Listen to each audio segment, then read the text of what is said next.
बच्चा MCQ start होते हैं चैप्टर 9 के एप्लीकेशंस ऑफ ट्रिग्नोमेट्री के क्वेश्चन नंबर 5 की तरफ ध्यान देना बच्चों। क्वेश्चन नंबर 5 बोला गया एक ऊर्ध्वाधर छड़ की लंबाई तथा इसकी छाया की लंबाई का अनुपात 1:√3 है, तो सूर्य का उन्नयन कोण ज्ञात कीजिए। तो देखिए आप मान लीजिए ये क्षण है और इसकी छाया नीचे बनेगी, तो अगर क्षण 1 में है तो हम मान लेते हैं क्षण की जो ऊंचाई है वो 1h है, तो छाया की लंबाई कितनी हो जाएगी √3h, क्योंकि 1:√3 है। इसका रेशियो कितना है 1:√3, तो 1h इसको कहेंगे तो इसको क्या कह देंगे √3h, सही है। ये हमने एक अपनी तरफ कांस्टेंट ले लिया, समझ रहे हो। उन्नयन कोण आपको निकालना है, माना उन्नयन कोण कितना है थीटा, माना उन्नयन कोण कितना बता है।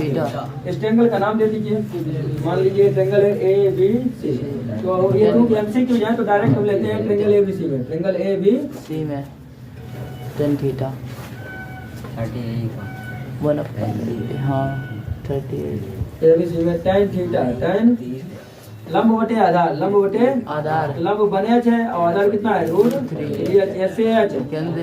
तो बताइए 1/√3 tan इक्वल टू कितनी वैल्यू tan 30 tan से tan केंद्र, तो थीटा इक्वल टू बच्चों कितना आ गया 30। इसी क्रम में देख लीजिए सेकंड क्वेश्चन। सेकंड में बच्चों क्या कह रहा है, सूर्य का उन्नतांश किसको कहते थे याद है, उन्नयन कोण को, कितना है 60 डिग्री। तो ऊर्ध्वाधर मीनार की ऊंचाई ज्ञात करना है जिसकी छाया की लंबाई कितनी है 30 मीटर। यही इसी प्रकार है, देखो मान लीजिए ये आपकी मीनार है, इसकी छाया नीचे बनाई होगी, उन्नतांश दे दिया, उन्नतांश कहे तो उन्नयन कोण, बात है उन्नतांश दे दिया, उन्नतांश कहे तो उन्नयन कोण कितना दे दिया है 60 डिग्री, और छाया की लंबाई भी दे रखी है कितनी है 30 मीटर। मीनार की छाया की लंबाई कितनी है 30 मीटर। तो आपको ऊंचाई निकालनी है, माना ऊंचाई कितनी है h मीटर। तो इस ट्रायंगल का नाम क्या दे रहे बताओ PQR। अब हम लगा देंगे त्रिभुज PQR में, क्वेश्चन नंबर 2 में लिख देंगे त्रिभुज PQR में। क्या लेना चाहोगे बताओ, tan 60, tan मामला वही वाला लंब बटे आधार, तो लंब कितना है बताइए, लंब h और आधार कितना है आपका 20। tan 60 वैल्यू कितनी होती है 30 है। tan 60 वैल्यू कितनी होती है बताइए √3 इक्वल टू h/30 का √3 मल्टीप्लाई कर दो तो h इक्वल टू कितना आ जाएगा 30√3 मीटर। क्या ये क्वेश्चन आपके समझ में आए हैं दोनों। देखिए चाहे क्वेश्चन नंबर 3 की तरफ ध्यान देना बच्चों। क्वेश्चन नंबर 3 बोला गया कि 6 मीटर ऊंचे खंभे की छाया पर 2√3 मीटर लंबी है, छाया की लंबाई कितनी है 2√3, तब उस सूर्य का उन्नयन कोण कहते हो। 6 मीटर ऊंचा खंभा है, खंभे की ऊंचाई कितनी है 6 मीटर। ये खंभा है, ये खंभा किसी आधार पर खड़ा होगा, इस खंभे की ऊंचाई कितनी है 6 मीटर। इधर इस खंभे की ऊंचाई 6 मीटर है और भूमि पर जो छाया बन रही है वो कितनी बन रही है 2√3 मीटर, 2√3 मीटर। तो बोल रहा है कि सूर्य का उन्नयन कोण बताइए। ये ऊपर सूर्य है, इसका उन्नयन कोण मान लो थीटा है, कितना है हाँ। अब ये ट्रायंगल आपका है PQR, तो इस ट्रायंगल PQR में लगा दीजिए और थीटा आ जाएगा। देखिए तो त्रिभुज PQR में तो बोलिए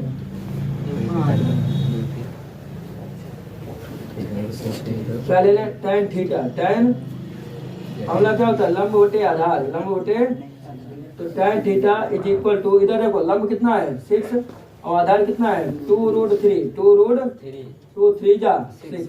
क्या 3 को आप √3 × √3 लिख सकते हैं बताओ। बिल्कुल। तो यहाँ पर लिखेंगे 3 को √3 × √3 और नीचे आपका ऑलरेडी √3 है, तो √3 से √3 tan के पदों में √3 किसकी वैल्यू होती है बताइए tan 60 की, तो यहाँ लिख देंगे tan 60, tan से tan तो थीटा इक्वल टू कितना आ गया 60 डिग्री। इसी क्रम में देख लीजिए क्वेश्चन नंबर 4 को देखना बच्चों।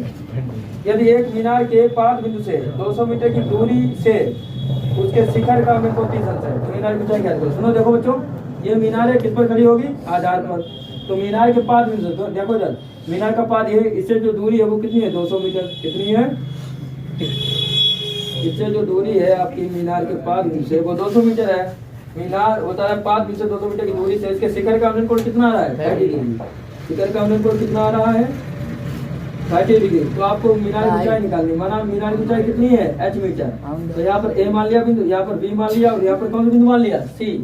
तो अब ले लेंगे ट्रायंगल ABC में, ट्रायंगल ABC में हम लेंगे एंगल कौन सा tan 30, tan फार्मूला वही वाला लगाएंगे लंब बटे आधार, तो लंब हो गया h, लंब हो गया h और आधार कितना हो गया 200। अब बताइए tan 30 की वैल्यू कितनी रहती है 1/√3 equal to h/200, h/200 h की वैल्यू चाहिए तो 200 बन जा 200, तो एच की वैल्यू कितनी आ जाएगी 200 बाई रूट 3, 200 बाई, हाँ 200 बाई रूट 3 मीटर। क्या ये क्वेश्चन आपके समझ में आए हैं? देखिए अच्छा, क्वेश्चन नंबर बच्चों है 5। क्वेश्चन नंबर 5 की तरफ ध्यान देना। बोला ये गया कि यदि किसी मीनार के आधार से ए तथा B, A is greater than B दूरी पर उसी सरल रेखा पर स्थित दो बिंदुओं से मीनार के शिखर के उन्नयन कोण 360 अंश है तो मीनार की ऊंचाई आती है। ये देखिए बच्चों, एक मीनार है, बता रहा है मीनार से ए और बी की दूरी पर, तो पहले बड़ी दूरी कौन सी है ए, तो जो बड़ी छाया जब लंबी रहती है तो एंगल छोटा रहता है, छाया जब लंबी होती है तो एंगल, ये तो बोला था हमने। अब मान लो ये छाया अगर लंबी हो गई तो एंगल छोटा होगा, एंगल छोटा होगा तो कितना होगा 30 डिग्री, कितना है, और छाया कितना होगा ए, भाई ए इज ग्रेटर देन बता रहा भी, देखो ए इज ग्रेटर देन बी बता रहा है ऐसे, मतलब ए बड़ी है किससे बी से, मतलब समझना है इसका मतलब ए की लंबाई बड़ी है ना, और इसी बिंदु पर 60 बन रहा है, कितना बन रहा है 60, और यहाँ पर कितनी दूरी पर बन रहा है बी पर, ये बी पर बनेगा, ये 60 डिग्री। मीनार की ऊंचाई आती है, मीनार की ऊंचाई निकालनी है एच मीटर, माना मीनार की ऊंचाई कितनी है एच मीटर। देखो ट्रायंगल मान लिया ए बी सी और डी, हम यहाँ लिख देंगे माना मीनार की ऊंचाई माना मीनार की ऊंचाई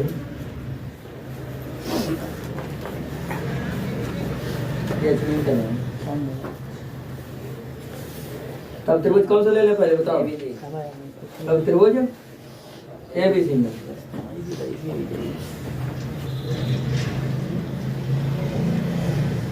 देखो बच्चों 60 लेना चाहिए, tan 60 मामला क्या होता है लंब बटे आधार, लंब एच है आधार कितना बी है तो कितना हो जाएगा एच बाई बी, tan 60 बोलो कितनी होती है √3, तो √3 इक्वल टू हो गया एच बाई बी, तो √3 इक्वल टू कितना हो गया एच बाई बी। इधर बी की वैल्यू निकाल दो या एच की निकाल दो, इधर देखो एच इक्वल टू कितना हो जाएगा, एच इक्वल टू हो जाएगा √3b, रूट डाल दिया इक्वेशन फर्स्ट। अब समीकरण वो ले लेंगे ए बी डी, अब कौन सा एंगल ले लें पीछे एंगल ए बी डी में, ए बी डी लेंगे तो एंगल कौन सा है 30, tan 30 tan, अगला होता है लंब बटे आधार, तो लंब कितना है एच और आधार कितना है यहाँ से देखे ना, आधार है ए बी कहाँ है प्लस कहाँ है, ये पूरा ही है ना आधार है, और tan 30 की वैल्यू कितनी रहती है, हाँ उधर एच बाई ए का इधर मल्टीप्लाई कर दो तो कितना हो जाएगा 1/√3 इंटू ए, 1/√3 उधर कितना रह गया एच, देखो ए का मल्टीप्लाई किया तो 1/√3 इंटू ए, सही है। इसको डाल दिया इक्वेशन सेकंड, समीकरण 1 व 2 का गुणा करने पर, समीकरण 1 व 2 का, समीकरण 1 गुणे समीकरण 2, लेफ्ट का लेफ्ट में गुणा होगा राइट का राइट में। सुनो √3 भी इधर लिखा है तो इधर लिख देंगे √3 भी मल्टीप्लाई बाय, इधर कितना लिखा है 1/√3 है, 1/√3 इंटू ए, और उधर गुणा करेंगे तो एच का गुणा क्या हो जाएगा एच स्क्वायर, एच का गुणा क्या हो जाएगा √3 से √3, ए और बी का गुणा करो कितना हो जाएगा ए बी, उधर कितना है एच स्क्वायर, स्क्वायर इधर किसमें उधर जाएगा स्क्वायर रूट में, हाँ स्क्वायर रूट में, square root of A B, square root of A B, ठीक है। ये आपका आ गया आंसर, समझ में आया क्वेश्चन इस प्रकार। देखो क्वेश्चन नंबर 6 की तरफ ध्यान देना होता है। क्वेश्चन 6 में बोला गया है कि किसी प्रकाश ग्रह से इसके विपरीत दिशा में स्थित समुद्री जहाजों का अवरोध कोण क्रमशः 30 अंश और 45 अंश है। यदि प्रकाश ग्रह की ऊंचाई 1 मीटर हो तो जहाजों के बीच की दूरी ज्ञात कीजिए। देखो प्रकाश ग्रह कहाँ पर खड़ा होगा तुम्हें मालूम है, धरातल पर खड़ा होगा है कि नहीं, तो ये धरातल है, इस धरातल पर प्रकाश ग्रह खड़ा हुआ है सीधे, और इस प्रकाश ग्रह की ऊंचाई कितनी है h मीटर, दो समुद्री जहाज है, एक मान लो यहाँ पर है और एक यहाँ पर है, तो यहाँ पर जो उसका उन्नयन कोण बन रहा है वो कितना बन रहा है 30 डिग्री, और दूसरा वाला जो उन्नयन कोण बन रहा है वो कितना बन रहा है 45 डिग्री, और जहाज एक यहाँ पर है एक यहाँ पर है, तो मान लो जहाजों के बीच की दूरी कितनी मान लें, ये ए और ये क्या मान लीजिए, मतलब तुम्हें ए भी निकालना है, क्या निकालना है ए भी, यहाँ पर भी उसी अपने आप से मान लो। चलो ए से लेकर सी तक की दूरी कितनी मान लें 1 मीटर, और बी से लेकर सी तक की दूरी कितनी मान लें 22 मीटर, तो बताओ जहाजों के बीच की दूरी कितनी हो जाएगी x प्लस 22 मीटर। तो कुल मिला के आप ये समझिए कि आपको x का मान निकालना है, फिर y का निकालना है, फिर दोनों को जोड़ देना है और आंसर आ जाएगा।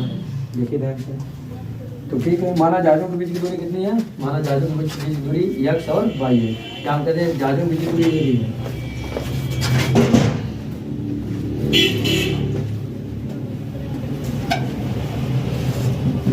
माना जहाजों के बीच की दूरी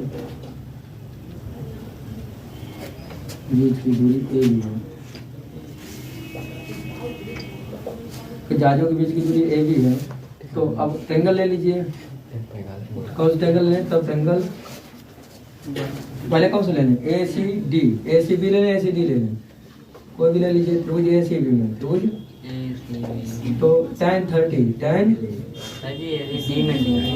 ए सी डी है ना, ए सी डी है। tan 30 समझ जाए। देखो लंब मालूम और आधार मालूम। लंब बटे आधार क्या होता है? tan theta. और थीटा कितना होता है? 30। तो लंब बटे आधार, लंब कितना है बच्चों? देखो h और आधार कितना है? y। हमने बोला कि y और x का मान निकाल दो। tan 30 वैल्यू कितनी होती है? 1y root 3। यहाँ रख दिया 1y root 3 equal to h y बन जा y और रूट 3 का h में कर दो h रूट 3 या रूट 3h। इसको डाल दिया इक्वेशन फर्स्ट। अब कौन से त्रिभुज ले लें? ए सी डी। अब कौन से ले लें? अब त्रिभुज ए सी डी में ले लें। अब त्रिभुज ए सी डी, पहले ए सी डी ले चुके हैं। पहले लिखना था हमको लिखना था बी सी डी। कौन से लिखना था? अब ले लें ए सी डी। अब त्रिभुज ए सी डी में क्या लेना चाहिए? tan 45। अब वही लगेगा लंब बटे आधार। अब लंब देख लो कितना है h और आधार कितना है x, तो ये हो जाएगा h y x। tan 45 value कितनी होती है? 1 इक्वल टू बच्चों हो गया h y x बन जा x इक्वल टू कितना हो गया h। इस पर आ गया समीकरण 2। 1 2 को जोड़ देंगे तभी तो x प्लस y निकलेगा। भाई हमें पूरी दूरी ये भी निकालनी, x प्लस y निकालना, जोड़ना पड़ेगा। समीकरण 1 और 2 को जोड़ने पर समीकरण 1 और प्लस समीकरण 2 लेफ्ट में जुड़ेगा और राइट में जुड़ जाएगा। तो देखना बच्चों इधर क्या हो जाएगा? x प्लस वाई, ये हो गया x प्लस वाई। और उधर कितना? Root 3h। उधर कितना आ गया? उधर कितना हो गया? रूट 3h प्लस का h। तो x प्लस वाई को मिला के क्या है? A B. x plus y को मिला के क्या है? A B. और ए बी निकालना था। इन दोनों कॉमन क्या मिला था? इधर क्या रहेगा? रूट 3 प्लस, मतलब यही हमारा क्या हो गया आंसर, रूट 3 प्लस 1। देखिए क्वेश्चन नंबर 7 में ये बोला गया है कि चित्र में बिंदु O का बिंदु A तथा P से देखने पर अनुमान कोण की माप क्या होगी। ये चित्र हम बना लेते हैं पहले, ठीक है? साथ साथ बना लेते हैं। ये दो इक्वल लाइन कीजिए।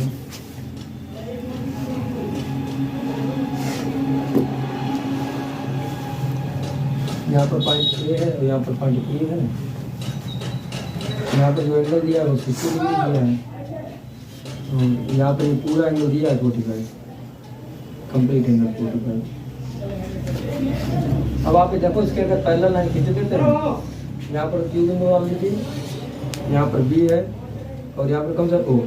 अब यहाँ पर इसके पैरेलल लाइन खींचे पहले खींचेगी, देखो खींचेगी, इसके पैरेलल लाइन खींच दी। अब थोड़ा सुनना देखना, ये एंगल अगर ये वाला ले लें, अगर ये जब ये लंबवत लाइन दिख रही है, अगर ये लंबवत दिख रही है तो एंगल कितना बना? 90 डिग्री।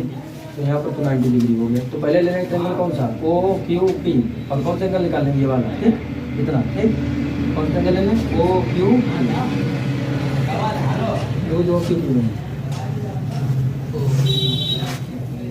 तो इसके तीनों अंतःकोणों का ऊपर कितना होता है? 2 मालूम हो, तीसरा निकालना तो क्या करते हैं? दोनों जोड़ के तो निकाला कौन सा? POQ। तो एंगल ऑफ POQ कितना हो जाएगा? POQ इक्वल टू 180 माइनस कर देंगे इसको 60 प्लस 90। तो 60 और 90 कितना हो जाएगा? हाँ, तो ये हो गया 180 माइनस 150, 180 का। हाँ, 180 में 150 का 30। तो एंगल POQ कितना आ गया? 30। तो देखो ये तो 30 आ गया। तो इसका मतलब P से देखने पर एंगल कितना बना? 30।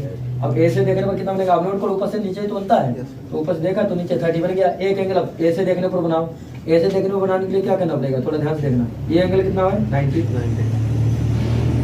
ये लंबवत लाइन है तो 90 हो गया। और ये पूरा कितना है? 45। मतलब ये 90 है, 45 कौन से निकाल लें? ये वाला निकाल लें। तो देखना थोड़ा, तो एंगल OAB में एंगल तो इसका तीन अंतःकोणों का ऊपर कितना होता है? 180। और इसमें भी जाओ 2 मालूम है। कौन कौन से? देखो ये O मालूम है 30 और ये बी मालूम है 90, ये 30 थोड़ा पास में 90 बगल में ये 30, हाँ ये तो एंगल पूरा लिया जाएगा ना, तो 30 तरह ये 45 ये 90, तो ये आ जाएगा। तो एंगल ए इक्वल टू कितना हो जाएगा, angle A equal to, angle A पूरा थोड़ी ना है, ओ ए बी है केवल ना, yes sir. Angle of O A B, angle of O A B equal to कितना हो जाएगा 180 और माइनस था 90 प्लस 45, ये 90 प्लस 45, तो ये हो गया 180 और 90 45 कितना हो गया 35, हटा दीजिए 45, कितना आ गया 45, ये angle of O A B आ गया, angle of O A B देखना थोड़ा, angle of O A B मतलब ये 45 आ गया। अब थोड़ा अनुमान लगाओ, ये लाइन भी तो क्षैतिज लाइन है, क्षैतिज रेखा है, तो क्षैतिज रेखा पर ये लंबवत पड़ रही है, तो ये पूरा एंगल कितना है बताओ 90 डिग्री है भाई। अगर ये क्षैतिज रेखा है, ये देखो ऐसे उल्टा 90 डिग्री बेटा, उल्टा ऐसे है, तो ये पूरा 90 है, तो 90 में से 45 चला गया, कितना बचा 45, मतलब ये वाला एंगल कितना बचा बताओ 45। तो इसका मतलब ये हो गया कि ए से देखने पर एंगल कितना आ गया है, ए से देखने पर जो एंगल आया है वो कितना आया है 45, ए से देखने पर ओपन कितना एंगल आएगा 45। तो उसने पूछा किसे किसे का, उसने पूछा है कि पहले ए से फिर पी से, तो ए से देखने पर एंगल कौन सा आ रहा है बच्चों 45, और पी से देखने पर कौन सा आया था 30, तो यही ऑप्शन सही होगा 45 एंड 30 डिग्री। क्या समझ में आया? इसमें आपको कंफ्यूजन भी दे सकते। क्वेश्चन नंबर 8, क्वेश्चन नंबर 8 में क्या बोला गया है कि मैदान में खड़ी एक कार का 75 मीटर ऊंची मीनार से कोण 30 अंश है, मीनार के आधार से कार की दूरी ज्ञात कीजिए। ये मीनार खड़ी होगी यहाँ पर, ठीक, और मीनार आधार पर खड़ी होगी, और कितने मीटर ऊंची है मीनार 75 मीटर, 75 मीटर तो ऊंची है मीनार की ऊंचाई कितनी है 75 मीटर। अवनोन कोण कितना बना रही है ऊपर से 30 अंश, ये अवनोन कोण बना है 30 अंश। अच्छा अवनोन कोण बनता कैसा है, अगर ये उन्नयन है तो इसके समांतर रेखा खींच तो अवनोन बन जाएगा, यही तो अवनोन होगा। अवनोन कोण इन्नयन कोण के बराबर होता है, क्यों? क्योंकि अगर ये समांतर है, ये रेखा और ये रेखा समांतर कितने की रेखा है, तो ये इसके बराबर हो जाएगा, ठीक हो जाए। क्या हो गया, मान लो कार यहाँ इसके आधार से, किसके आधार से मीनार है, तो मीनार का आधार ये है, इसके आधार से कार ऐसे जा रही थी, तो कार की दूरी निकालनी, माना कार की दूरी कितनी है यह मीटर, कार की दूरी मीनार के आधार से कितनी है यह मीटर। अब देखो ए बी सी, तो लिखने के जाएगी 2 क्या लेना पड़ेगा 10 30 अगला तो वो होता है ये लंब होते आधार, तो 10 30 वैल्यू कितनी होती है 1/√3, लंब कितना है 75 और आधार कितना है x बन जा, हाँ x बन जा x और 75 का √3 मल्टीप्लाई कर दो, तो 75/√3, तो ये तो पहला आंसर आ गया। क्या इतना समझ में आ गया आपके? नेक्स्ट देख लीजिए, नेक्स्ट क्वेश्चन नंबर 9 की तरफ देखना। क्वेश्चन नंबर 9 में क्या बोला गया है, बोला गया है कि 2 खंभों के शीर्ष जिनकी ऊंचाई 20 मीटर और 14 मीटर, एक खंभा बड़ा होगा 20 मीटर वाला, छोटा होगा 14 मीटर वाला, लेकिन दोनों खड़े कहाँ होंगे किसी आधार पर। देखो ये आधार है, और इस आधार पर 2 खंभे खड़े हैं, एक 14 मीटर का है और एक 20 मीटर का, ये 2 खंभे खड़े करती है, एक 14 मीटर का एक 20 मीटर का। तो ये 14 मीटर का खंभा हो गया और ये वाला कितने मीटर का हो गया 20 मीटर का। तो क्या बोला जा रहा है देख लीजिए, फिर ये बोला जा रहा है कि एक तार से जुड़े हुए हैं खंभे के शीर्ष, दोनों खंभों के शीर्ष किससे जुड़े हैं, एक तार से, एक खंभे का ये शीर्ष दूसरे खंभे का एक शीर्ष, दोनों को कैसे जोड़ दिया, एक गया एक तार से जोड़ दिया। तो इसके समांतर एक रेखा खींचो, इसके समांतर इस पर एक रेखा खींचो, ठीक। तार से जोड़ने पर कोण बन गया, क्षैतिज रेखा के साथ 30 अंश का कोण बना दिया। देखो ना जैसे तार से जोड़ा तो क्षैतिज रेखा आएगी ना वो नीचे, तो क्षैतिज रेखा के साथ कौन सा कोण बन रहा है बताओ 30 अंश का, 30 अंश कोण बन गया। तो बोला है कि तार की लंबाई ज्ञात कीजिए, ये तार है ना, इस तार की लंबाई मान लो यल है, कितनी है यल मीटर, माना तार की लंबाई यल मीटर है। अब थोड़ा ध्यान देना, इधर ए मान लिया, यहाँ पर बी मान लिया, यहाँ पर सी मान लिया, यहाँ पर डी मान लिया और यहाँ पर ई मान लिया। तो अगर ये 14 मीटर है तो ये भी लंबाई कितनी होगी बताओ 14 मीटर। तो अब ये देखिए 20 में 14 गया 6 मीटर, तो ये लंबाई कितनी होगी 6 मीटर, सही है।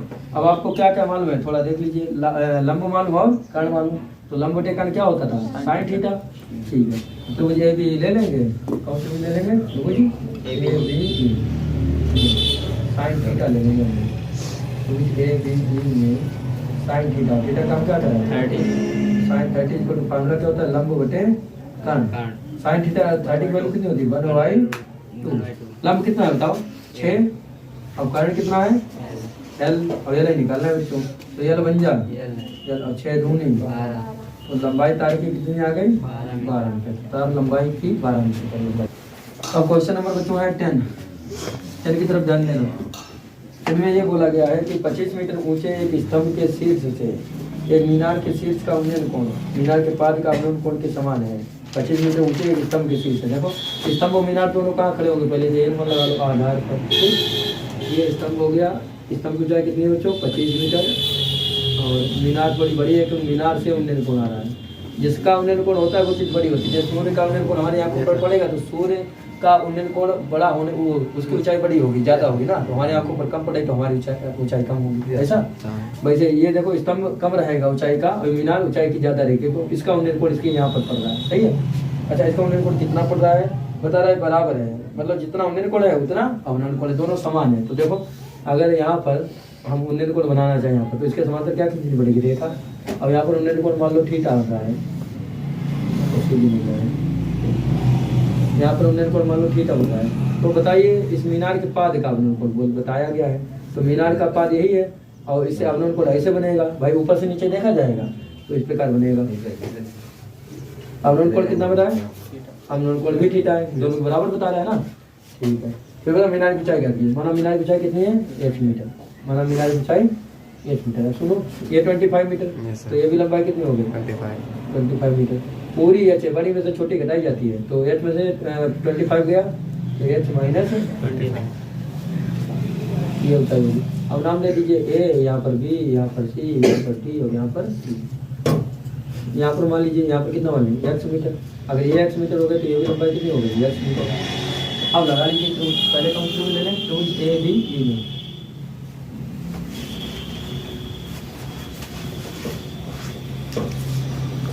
tan theta, formula tan theta बराबर क्या होता है लंब होते आधार, लंब h माइनस 25, आधार कितना है x, तो बच्चों कितना हो जाएगा h माइनस 25 बाई x। अब x का इधर मल्टीप्लाई कर दो तो कितना हो जाएगा x tan थीटा, ना करो तो ऐसे रखो, देखो इसको डाल दिया इक्वेशन फर्स्ट। अब कौन समीकरण ले लो, कौन सा त्रिभुज ले लें बी सी ई, ये ले लो या ये ले लो सी डी ई, कौन सा ले लें सी डी, बात वही है, क्योंकि अगर ये थीटा है तो ये भी क्या हो जाएगा थीटा। अब नोट को हमेशा किसके बराबर होता है उन्नयन के, ऐसा क्यों हो जाता है मालूम है, तो समांतर है तिर्यक है। त्रिभुज सी डी में त्रिभुज सी डी, इसमें भी tan थीटा लेंगे, tan थीटा फार्मूला वही लगेगा लंब बटे आधार, तो लंब बटे आधार लंब कितना है 25 और आधार कितना है आपका यार, इसको डाल दिया समीकरण 2, समीकरण 1 और 2 से, समीकरण 1 और 2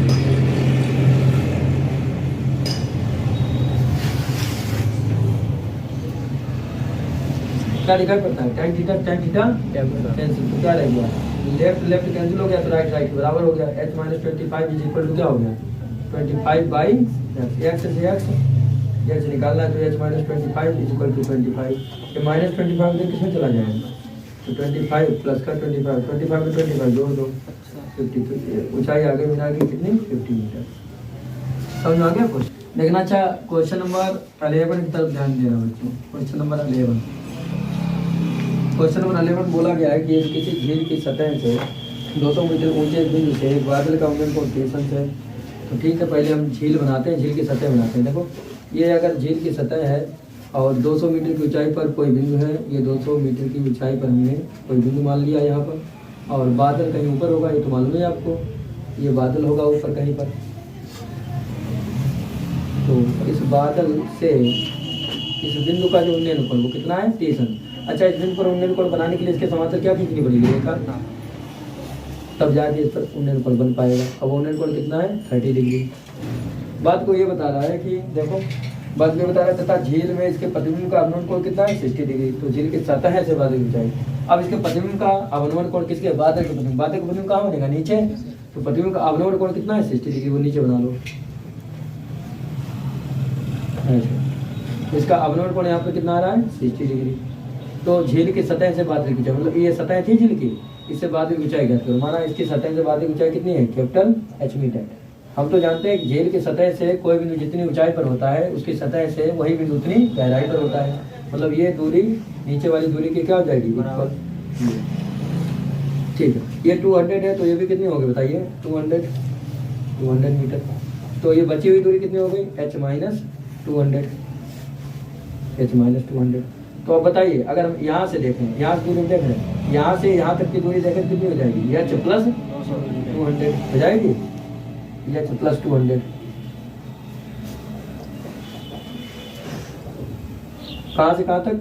हमने बोला कि यहाँ से, ठीक, यहाँ से नहीं, यहाँ से तो ये चाहिए, समझ पाए आप लोग? अब इनको नाम दे दीजिए, यहाँ पर नाम दे दिया ए, यहाँ पर नाम दे दिया बी, यहाँ पर सी, यहाँ पर डी, यहाँ पर ई, और यहाँ पर नाम हमने दे दिया एफ, यहाँ पर नाम दे दिया एफ। देखो इनके बीच की दूरी मान लीजिए, मान लिया इनके बीच की दूरी कितनी है? X metre. अगर ये एक्स है तो ये भी कितनी हो गई साहब? X metre. अब ले लीजिए त्रिभुज, पहले त्रिभुज कौन सा ले लें? ट्रायंगल ए बी ई में, ट्रायंगल ए बी ई क्या लेना चाहिए? tan 30। फार्मूला तो आप जानते ही होंगे, tan 30 को क्या होता है? लंब बटे आधार। तो लंब कितना है देख लीजिए, tan 30 लिया तो लंब कितना है? h माइनस 200, और आधार कितना है? आधार आपका है x। tan 30 की होती कितनी है? 1/√3।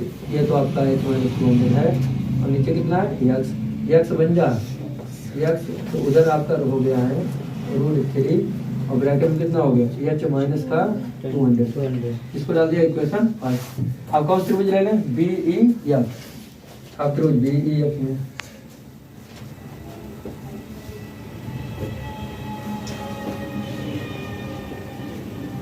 बी एफ में देखें तो tan 60 फार्मूला वही लगेगा, लंब बटे आधार।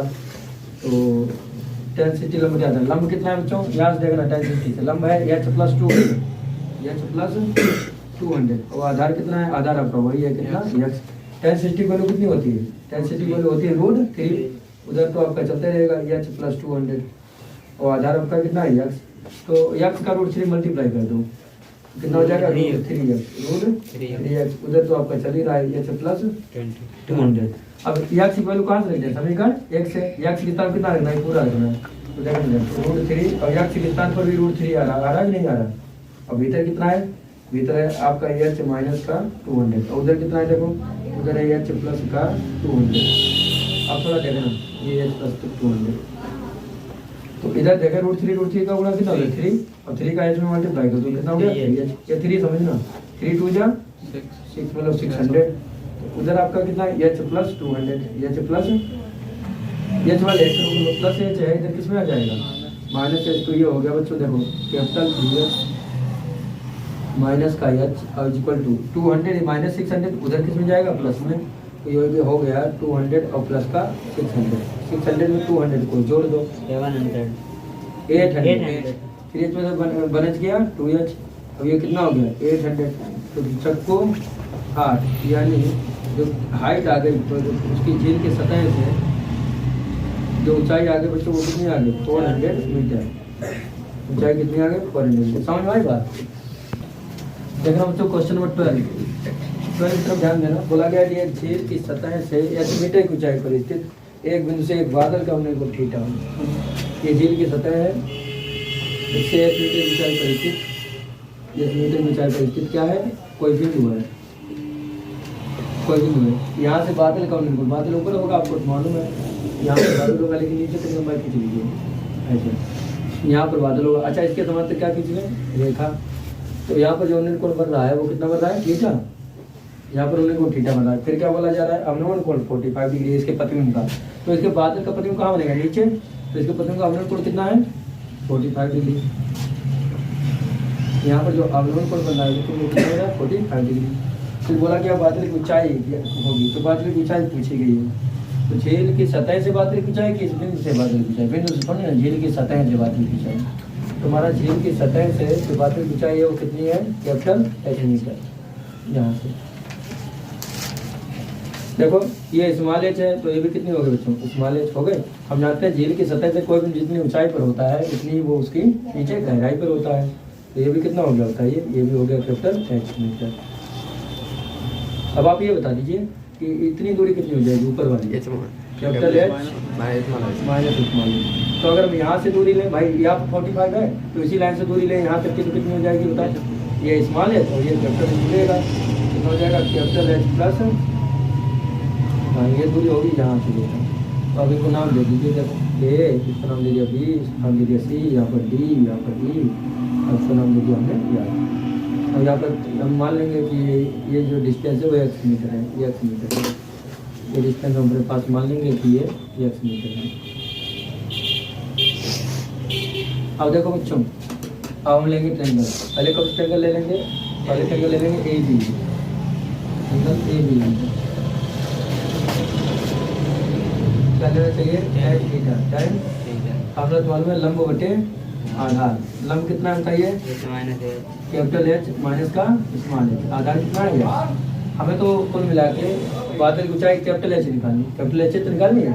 तो आप ये देखना यहाँ पर tan थीटा की वैल्यू कितनी आ गई? tan थीटा की वैल्यू बच्चों आ गई है कैपिटल एच और माइनस का स्मॉल एच और होल अपॉन एक्स। एक्स का मल्टीप्लाई करो ना तो इसको डाल दो इक्वेशन 5। आप कौन सा एंगल लेना बताओ? B E F. अब एंगल बी ई एफ में एंगल बी ई एफ में एंगल बी ई एफ लेंगे तो कितना लेंगे? tan 45। tan 45 फार्मूला वही लगेगा। देखो ना, लंब बटे आधार, तो आधार ये वाला चाहिए वाला बात एक ही एक्स दोनों है। तो लंब कितना है बताओ? यहाँ से यहाँ तक capital x plus small h. आधार कितना है? एक्स। tan 45 वैल्यू कितनी होगी? 1। 1 इक्वल टू बच्चों हो गया capital H plus small H, ठीक। और होल अपान कितना है? Whole upon x. अब इधर तो वैल्यू 1 हो ही चुकी है, सही है। एक्स बन जा, एक्स बन जा, एक्स यानी एक्स वैल्यू कितनी आ गई? Capital H plus small H. अब एक्स की वैल्यू उठा के यहाँ पर रख देंगे, सही है। एक्स का मान समीकरण 1 में रखेंगे। एक्स का मान समीकरण 1 में।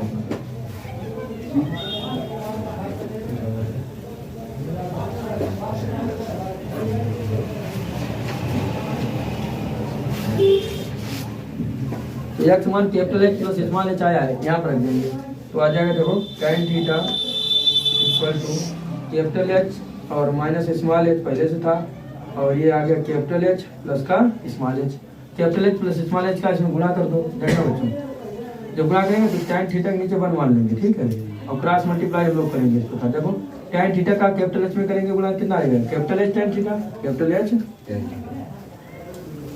अब कैपिटल ओ स्मॉल एच में करो tan थीटा का, तो कितना हो जाएगा? Small H tan theta, small H tan theta. और उधर वन में अगर capital H minus small H का करें तो capital H minus small H बन जाए capital H minus small H. देखो capital H minus small H. Capital H वाले एक तरफ कर लो, तो कैपिटल एच निकालनी है तुमको ना। बादल की ऊंचाई, बादल की ऊंचाई घेर की सतह क्या है? कैपिटल एच वो निकालनी है। तो देखना बच्चों क्या करेंगे, ये माइनस में तो इधर किसमें आएगा? प्लस में। ये माइनस एच है, इधर किसमें आएगा? प्लस में। इसको इसके पास कर लो क्योंकि स्मॉल एच के पास, सही है। तो H tan theta, H tan theta, ये माइनस एच इधर आ गया प्लस एच में, ये एच tan थीटा लिखा है, ठीक है। अब उधर देख लो, उधर कितना बचा? कैपिटल एच, ये प्लस का एच tan थीटा उधर किसमें जाएगा? माइनस में। तो माइनस में हो गया एच tan थीटा। समझ पा रहे हो? तो अब इधर देखना, इधर क्या काम मिला आपका? इधर काम मिला स्मॉल एच। तो स्मॉल एच का ले लिया तो कितना बच गया? स्मॉल एच का लेने बच गया tan थीटा प्लस का 1। उधर ले लो कैपिटल एच का मान, कैपिटल एच का मान ले लो कितना बच गया? 1 माइनस tan थीटा। देखो माइनस में तो चेंजिंग नहीं की जा सकती, लेकिन प्लस में की जा सकती है। अगर ये प्लस 1 है तो इधर लाया जा सकता है, यानी 1 प्लस tan थीटा किया जा सकता है, लेकिन tan थीटा माइनस 1 नहीं किया जा सकता। किया जा सकता, ये तो ऐसे रहेगा। हमें कैपिटल एच निकालना, तो कैपिटल एच कितना आ जाएगा? Capital H is equal to, ये मल्टीप्लाई में इसके कितना आएगा? डिवाइड, ये हो जाएगा एच tan थीटा प्लस 1 और होल अपान में। ये हम कहते हैं इसको 1 plus tan theta, 1 plus tan theta कहते हैं, समझ जाओगे? इसको हम क्या कहते हैं? इसको हम कहते हैं 1 प्लस, बात वही है ना, 1 प्लस tan थीटा। और नीचे कितना आ गया बताओ? नीचे आ गया 1 माइनस। अब एक फार्मूला बन गया, ये अगर देखो ध्यान से कौन सा बनेगा मालूम है? tan a माइनस बी का। कैसे देखो, ये हम तुमको tan a माइनस बी का फार्मूला बताते हैं कैसे बना। देखिए capital H is equal to, capital H is equal to, ये 1 किसकी वैल्यू होती है? tan 45 की, मालूम है? 1 किसकी वैल्यू होती है? tan, और tan 45 plus tan theta, tan 45 plus, और नीचे कितना है? 1 है। 1 किसकी वैल्यू होती है? tan 45 की। तो यहाँ पहली बात तो यहाँ बने रहने दो फार्मूला बनाने के लिए, और यहाँ पर हम क्या कर लें? tan 45, तो tan 45 मान कितना होता है? 1, tan 45 into tan theta into tan। देखो बात यही वाली नीचे वाली रहेगी, तो कैसे देखो ये 1 ऐसे रहा, ठीक। और यहाँ पर अगर tan 45 मान 1 रखते हैं तो tan theta equal tan theta रहा, tan थीटा भाई tan थीटा का 1 में मल्टीप्लाई तो 1 होता ना tan पे मान tan थीटा बन जा tan थीटा तो रहेगा तो बनवाए tan थीटा।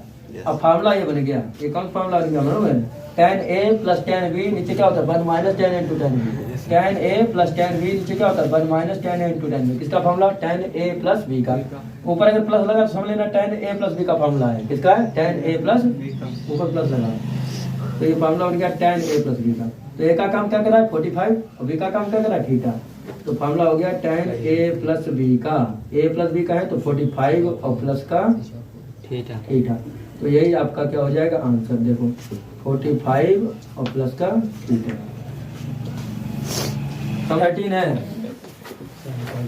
चैप्टर 9 का क्वेश्चन नंबर 13 MCQs। क्या बोला गया है देखिए, समतल जमीन पर खड़ी एक मीनार की छाया की लंबाई 2x मीटर अधिक लंबी हो जाती है जब सूर्य का उन्नयन कोण 45 डिग्री से बदलकर 30 डिग्री हो जाता है।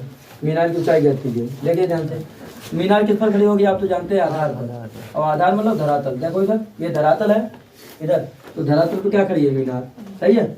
इस मीनार का उन्नयन कोण कितना 30 डिग्री हो जाता है कब, जब लंबाई 2x मीटर अधिक बढ़ जाती है। और 60 डिग्री कब था, जब लंबाई मतलब सेम जितनी थी उतनी थी। जैसे कि हमने मान ली लंबाई ये 60 डिग्री बनाएंगे, कितना बन रहा 45 है तो ये 45 डिग्री एंगल बन रहा है। 45 डिग्री कब बन रहा है, जब हमने लेंथ इसकी मान ली 22 मीटर, कितनी मान ली जब हमने लेंथ इसकी 22 मीटर मानी है तब ये 45 डिग्री बन रहा है। और 30 डिग्री कब बन रहा है बताइए, 30 डिग्री जब बन रहा है जब 2x मीटर अधिक हो गई, 22 से 2x मीटर, तो यहाँ से ही होगी ना आधार से अधिक। अधिक होने का मतलब क्या होता है जुड़ करके ज्यादा होना, कहने का मतलब ये हुआ कि 22 प्लस 2x, 22 प्लस ये 2x मीटर अधिक हो गई।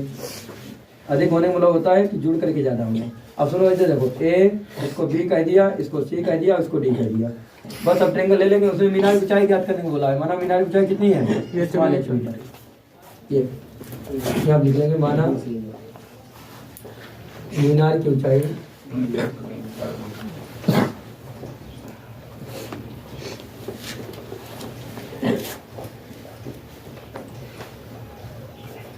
माना मीनार की ऊंचाई h मीटर है। तो आप कौन से ट्रेंगल लेना चाहिए, अब ट्रेंगल ABC में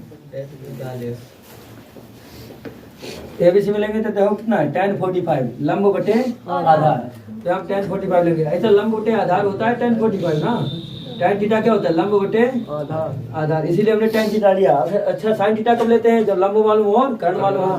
tan थीटा कब लेते हैं, जब लंब मालूम हो और आधार मालूम हो। तो हमें लंब आधार मालूम है, इसीलिए हमने क्या लिया है बच्चों tan थीटा। अच्छा लंब कितना मालूम बताओ, और आधार कितना मालूम है, और tan 45 की वैल्यू कितनी है, तो यहाँ पर रख लेंगे। तो 1 = आ गया h/y, h/y बन जा, y = कितना हो गया h। आप इतना ध्यान रखना कि आपको h की वैल्यू निकालनी है, किसकी निकालनी है h की। आप कौन से ट्रेंगल ले लें, ABD।